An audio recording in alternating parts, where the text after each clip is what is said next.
everyone. I'm Michael Orwig, and welcome to the Wizard's Chest. With me today is Gisela Hoffman and Dave Smith, and we're going to be talking about homeopathy and different forms of energetic healing and where it's gone to with the current state of technology and how you guys are able to literally do healing anywhere in the world for a client or whatever. And especially we're going to talk about the kids and how it can help the kids in today's society. One of the things I've seen and talked about at different times with other energy workers is literally a war on consciousness.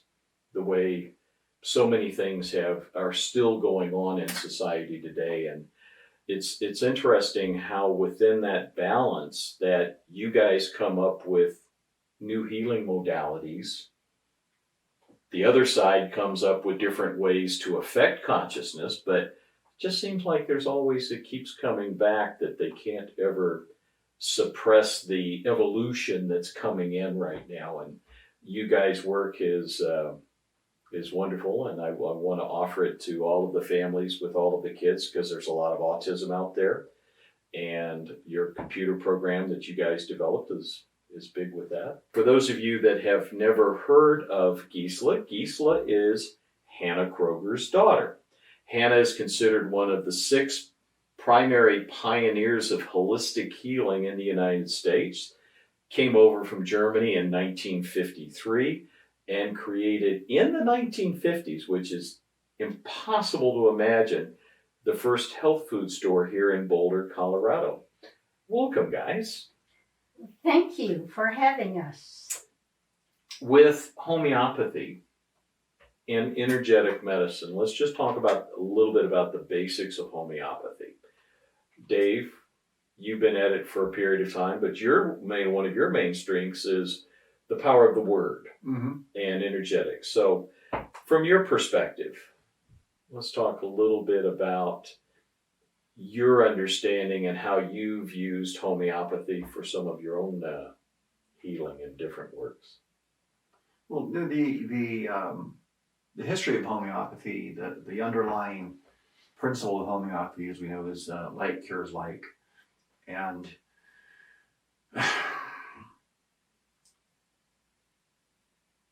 what do I want to say here about homeopathy? Let me just interject here. Yeah, please. We let Dave talk for a minute. You can sit down now, Dave. A homeopathy is based on the idea that a substance has an energy field around it.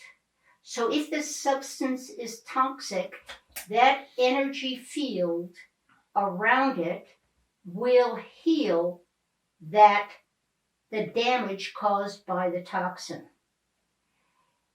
That is true vibrational medicine right there. It's a concept of the energy of a toxin will heal the result of that toxin. So, for example, mercury is very toxic to the body, but if you take a mercury homeopathic, you get rid of that, you neutralize that toxin. All right? So any substance that we have, we can look at it as, yes, if it's toxic, you take that and what we call is vibrate that, or we take the homeopathic energy field of it to heal the body. Now, does that... Yeah, that sort of helps, but be clear on what homeopathics do, because you could take a homeopathic, say like belladonna, which the plant itself is from is toxic. But the homeopathic does not treat belladonna poisoning. It treats a specific symptom that we were just discussing earlier today about this instantaneous fever, for example. what a homeopathic does is it brings into stasis, homeostasis, the identified toxin, and it neutralizes it. But it's not even neutralizing. What it does is it brings balance to the universe within that environment, the environment of the physical body. That when we have something that is negatively affecting our energy field, if we bring in the proper antidote, for lack of better terms, it combines and it neutralizes, it brings it into harmony. So if we have a toxic metal poisoning, it's not that we've gotten rid of the metal, we've somehow managed to neutralize to the point of where it's not negatively affecting our field.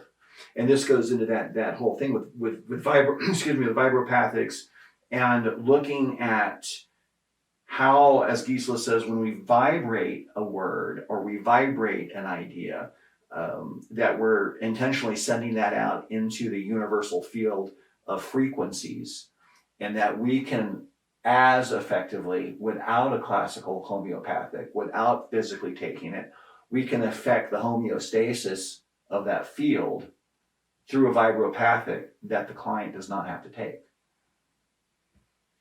And this brings us back to Access Hanna, which is a computer program that is hooked up to a scalar generator and basically is broadcasting to a client halfway around the world, if that were the case, a particular mix based on their own individual things they have going on. Mm-hmm. And you're allowed to, you're within your own intuitive, you're customizing that mix for the individual to help them with whatever they've got going on in the body. Now, you mentioned off camera a fascinating one, and that's you're going through and doing a metal detox, and every one of us from our generation has metal in our system somehow, some way. And you were talking about your own instance of lead. Mm-hmm. Mm-hmm. Tell us that story. I mean, that's a wonderful story because it's one way of looking at the whole behind the scenes aspect of a particular problem. Problems in our body could be physical, yes, but it could be from emotional. Any number of it could be the mental plane, emotional plane, physical plane. Any aspect of our energetic body could have a problem. And as we know, allopathic medicine only addresses the body as a mechanical mechanism and purely physical. But as you found for yourself, there's a huge emotional component that if you can bring that into a healed state, you can have some amazing results. And just walk us through your investigation of the lead in your body and how you found it to be individualistic, if you don't mind sharing that story with us. Of course, that's fine. I do think, to set that up, the idea of being sick, the idea of having a physical symptom is, why is it that chemotherapy works for one patient with a specific diagnosed cancer, but not for the other? And I would put forward that it's because each one of us, we're a collection of experience. I'm the sum total today of all of my experience. In all of your lifetimes. In all of my lifetimes. And in every way possible. Tomorrow, I'm going to be a different person. I'm going to be, actually, it's like baking a cake. We keep adding more and more ingredients. So when we have a physical symptom or a physical manifestation that we're, a toxin like lead. So I have lead. I've been tested for lead. I've been doing some chelation things. And the first question, of course, that anybody would ask, which to me is a little bit odd, is to say, where did it come from? Well, in a physical nature. But where did it come from isn't necessarily the first question to ask, because when you say, well, where did it come from? That doesn't help me today as far as, I have to go have chemo or I have to go have radiation or whatever it is. It would matter if I'm still being exposed to lead right now, on a daily basis.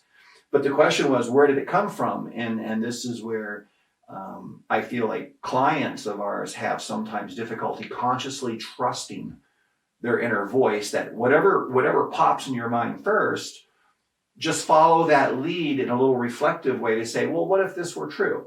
So where did that lead come from, Dave, was asked of me. And the thing that popped in my mind immediately was an image as a child on the weekends working on cars in the garage. And I grew up in a family down the Space Coast, rocket engineer, and we worked on cars and air conditioning. We worked on all kinds of things in the garage every weekend, whether I wanted to or not, fixing things. And I distinctly remember, and it was very often, we always had a open can of gasoline, like it was an old cookie jar, aluminum. And whatever you did, and you'd be greasy by the end of the day, the best way to get grease off was to clean your hands in gasoline. It dissolves the grease. Yeah, it's mineral spirits. Yeah, so every day or every weekend we did that. And the odd thing about that, when I started to turn this over in my head, because again, I like to pay attention to the signs that we might receive from the universe and that little voice. And so I said, well, what if this is true? I don't just dismiss it outright or accept it outright. I want to play with it. I want to reflect on it. And well, what if it's true? Well, what was going on at that time? Well, what was going on in the garage on a Saturday was there I was fixing the brakes or helping my dad fix the brakes, but I really wanted to go be playing baseball or I wanted to go fishing and I did not want to be there. And so there's a underlying subconscious level of resentment for an 8-year-old that says, why do I have to do this? And thinking about it in those terms, there's an emotional wounding that goes on. And the idea of resentment, and is that linked to lead? Then I have to think about, well, what does lead really represent? Because when you look at lead as a physical toxin, it poisons our body. We know that. It's not good for us. It messes with our brain. But what are those physical characteristics? And to say if lead was a character in a novel, what personality traits, what emotional traits would be considered appropriate to put to lead? Well, in the physical sense, lead is it's very heavy, very dense, and it is used primarily as an anchor in the sense of it slows things down. When you use it in industrial sense, it brings more density and mass to the equation, and we use it in many things that we attribute to being very heavy and difficult to move. Car batteries are full of lead, and they're heavy. And when we think about it, it's like, oh, it's too much to carry. Well, and you mentioned they build anchors out of them. They build and anchors all of that, and lead sinkers for and fishing. things. So emotionally, is there lead in my system today that is based upon this underlying? You'd said ball and chain, where I'm being pulled or I'm being inhibited from moving forward in my life because I have this underlying resentment. And I do have an underlying resentment after exploring this for the past couple of weeks. Like, yeah, I really wish I could have gone and played baseball. And with that in mind, the question then becomes, if I remove the physical lead through chelation, am I also going to remove the emotional resentment through chelation? How can I improve my chances, my odds of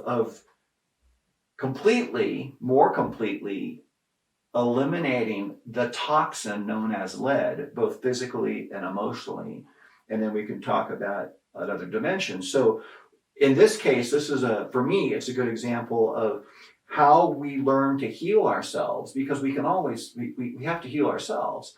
And so in my case, from some experience, I always have to look at different angles, and then I have to be, kind of detail oriented. And I start saying, okay, so I'm going to take care of the physical through the physical chelation, and then I'm going to do the mental or the emotional. What am I going to do there? Well, the best thing to do, obviously, is while I'm being chelated, while I'm sitting there with a needle in my arm, to reflect upon, to try to bring myself into a focal point of imagining my childhood and putting my hands in that gasoline and trying to consciously work through the emotions that I perceive to be there. And then the other thing I can do, which is more in the physical sense, in the intentional sense, is I can take one of our supplements that that Hanna created, Heart Care Blend. Heart Care Blend is a herbal combination capsule form that is specifically designed to treat emotional heart wounding. It's really good for childhood issues. And so I can take a bottle of those capsules and I'm going to start taking those before and then after I get chelated. And again, I'm going to be thinking of this Heart Care Blend is about treating my emotional things that are holding me back, that are heavy on me, even though I may or may not be consciously aware. Take it another step forward, since I have right now, I've developed in the past couple of weeks this strong connection with this image of being in the garage of my hands in leaded gasoline on a weekly basis, that now I'm going to write on my bottle of Heart Care Blend capsules, I'm going to write a Vibro Pathak. Could you explain to our group, they might not understand the term Vibro Pathak? It's a term that Hanna coined, I suppose would be the word. Instead of saying homeopathics, and homeopathics, there's the classical ones. Where you're taking a particular substance, diluting it down, and so you only have just the energetic within the solution, right? But you don't have any of the physical, right? So a Vibro Pathak is very similar in the construction of it, that it has distilled water in it, and that it is concussed like a homeopathic, but it's done on more of a vibrational field with visible patterns underneath it that is put onto a electromagnetic plate. Is that what we would call that? Yeah. But the Vibro Pathak essentially is the same thing. So if a homeopathic says you take a very tiny bit of a toxin to treat something, well, a Vibro Pathak, it's a very tiny bit of, in my case, garage Vibro Pathak that I just made up. Because of my concentrated intention on what does that mean to me and my own unique perspective, my sum total of my experience within garages has a very unique frequency signature. Within that memory, within that mass of information in my brain, there's a sliver, if you will, of a emotional toxin that is still within my emotional body. So I'm creating a emotional homeopathic based upon this concept, this idea of it was in the garage. It's kind of like, I think of like Clue, the board game. Clue. In the library with Colonel Mustard and the knife thing. Just the knife. It's kind of that thing. The pistol, the knife, the rope, whatever. Right. So the Vibro Pathak I create when I write it, garage, and when I write behind that Vibro Pathak, parentheses, V, parentheses, that Geese and I both work with Vibro Pathak so much that we have a very intense, focused frequency on what that means. For the neophyte, they have to work with this, just like when you work with anything over and over, it becomes more strong and more, the signal focused becomes more crystallized. Yes. And it becomes more powerful. It's organically amping itself up. So on my Heart Care Blend, my emotional wounding, I'm going to write on there garage Vibro Pathak. I go and get my chelation done, and then I go for my walk. And on my walk, while that's pumping through my blood, that chelation, the chelators is what they would be. I will also have the herbal remedy for my emotional body in me that I've actually stamped with my own fingerprint by saying it's about the garage is where I got the lead. And you and I were discussing earlier this morning was how was it in that moment in the garage where I was negative, I was emotionally negative at the time, my field was negative. Was that the opening for that lead to actually affect me? Because as you said, what about the guy that's been the garage mechanic and loved working on cars and has no he lead. Would have had no effect with the lead. Right. And certainly, we say... And he could have had the lead in his system, but it wasn't a toxicity energetic. And we've seen people that drank till they're 90 and smoked, but were they able to survive because there wasn't a toxicity around that particular practice or whatever? Well, you bring as an individual, you bring a big stack of variables of experience to you, and baggage, sure. And doing that, you are unique, and so the healing is also unique. The allopathic doctors, it's about sledgehammer medicine, where, boy, if you've got X, then this is what we're going to hit you with. And it doesn't work that way, because, a million people, there's a million different ways. And we have fingerprints, and God gave us fingerprints to remind us that I'm unique. And my fingerprints over the years, my hands change. And so it's the sum total of myself. So in the sense of healing, we have to be able to let go of the obvious and treat it through radiation or whatever. And instead we have to look inward and ask ourselves, what components did I bring to this table today that is causing me to have this complaint in the first place? And this complaint, the example about lead isn't, I don't have any physical symptom, I don't think, other than I wonder about my brain function in the past several years. It's going this, oh, you're getting old. This is what it feels like to get old. And but this whole process is an opportunity. I see it as an opportunity that the universe has given to me to say, figure things out. Now you have something to think about. Don't distract yourself with stupid things like, TV or distracting things. Turn inward and create the world you want to live in by first cleaning up the world you do live in. Of this is forgiveness of your dead. Well, I was right. gonna. Well, but the example of the emotional body is, I think, it's easier for people to. That's the first thing they can grab a hold of. Yes. Because if you start going down to the third or the fourth or the fifth body, then you're going to just like, whoa, that's too much at once. But that is the emotional component is tied into the spiritual. It is tied into my relationship with my father and how he and I interacted. He was very much he was a rocket scientist, and I was So he's very much in his mind. Oh, absolutely. And I grew up. I mean, my MO is I was a poet, and I was a lover. And I had no desire to fix things. I had no desire to look at machines. I was always into language arts and history and foreign languages.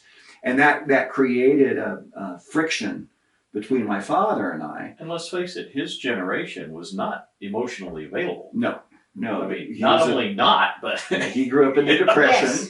Yes. And not he's, we would say, oh, he's a family of Vulcans. and with that being said, again, what you're mentioning is the lead. I was primarily speaking of in an emotional sense, but that's kind of a good starting point to look at health issues in general. Is there's other components, and this relationship component with my dad, who was in the garage at the same time, I have to turn over in my mind the same way is. How much of that relationship did we bring from other lifetimes? How much of that relationship was pre-patterned because of what we inherited for emotional concepts, activities, baggage from our ancestors, from our ancestral patterns? We call that immediate family energy that we see in people is when great-great-granddad was an alcoholic. How does that affect the descendants, including myself, years and years later? And then you have to start looking into, well, what are the primary characteristics of an alcoholic or any kind of addictive behavior? And they become selfish in one way because then they only think of themselves and getting their next fix. It's true with any kind of abuse.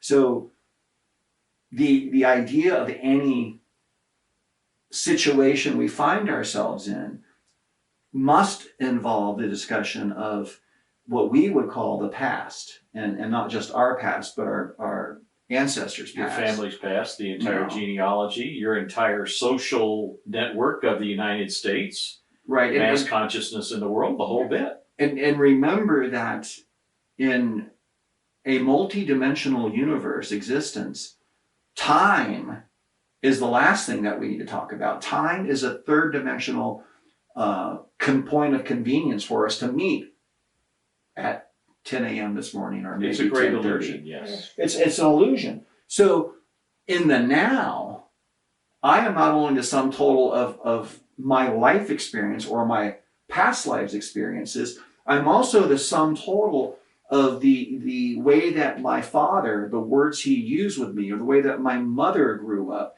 that their strengths or their weaknesses were imbued into me. And their energy, their feelings, their communication style, their way they thought was imbued into them by their parents, who was imbued by their parents. And then when you have grandparents in the house. So there's no such thing as time. What happened then isn't happening now. It's no, I am a living, vibrating, energetically vibrating human person, soul, whatever you want to call it on this earth. But every vibration in me is a collection of every vibration that manifests in me, including ancestral, including the collective consciousness. It's you talk about Joseph Campbell and say Hero with 1,000 Faces, archetypical characters. It's true that all of us have components of archetypical behavior patterns. It's as simple as saying the wise old woman that you find in fairy tales, or the evil stepmother and things. So all of us have commonalities, but then they've been fine-tuned and they've been shaded in different colors and highlighted in different ways by each person's individual lineage. And by lineage, all I mean is from what mainstreamers would say is genetics, but we say, how about epigenetics? How about vibrational genetics? How about, a simple way to describe this is every family has a Thanksgiving custom. Yes. Their favorite Thanksgiving Traditions. food, whether it's red jello and marshmallows or squash casserole or whatever. And that gets passed down by generation to generation to generation. And it becomes imbued in our DNA to actually enjoy, to look forward to this concept of, we're going to have red jello and marshmallows today. It actually becomes a fundamental vibration of our family. And, when you grow up and you suddenly don't have that because you've married someone else and they have a different one. She hates And red she hates jello it. with the Yeah. But that is just an example of how things get passed down to us. And again, we are the sum total, and much of our healing involves healing the negative experiences, the negative emotional body of our ancestors. Okay. Once we can acknowledge that this began way before us, and can we heal our entire ancestral lineage through our intention? And that's where we take Access Hanna, and now we can say, I'm not going to send you a broadcast to fix your physical ailment. I'm going to send you a broadcast that I'm targeting to your ancestral ailment. And we'll pause there and we'll come back with that and talk more about how we can use Access Hanna with a lot more of a full global perspective, or Yes. cosmic perspective on healing and helping the kids, the autistic kids. You were working with women from China and all of that pattern there, and you've worked with a Jewish woman that you had to go all the way back to the time of Moses to create I'm going to butcher the word, Vibro Pathak. Vibrational energy. Yes. That one. Yes. For her, that's, carries. But we'll talk about that, but we're going to pause for now, Beautiful. and we'll be back in a moment.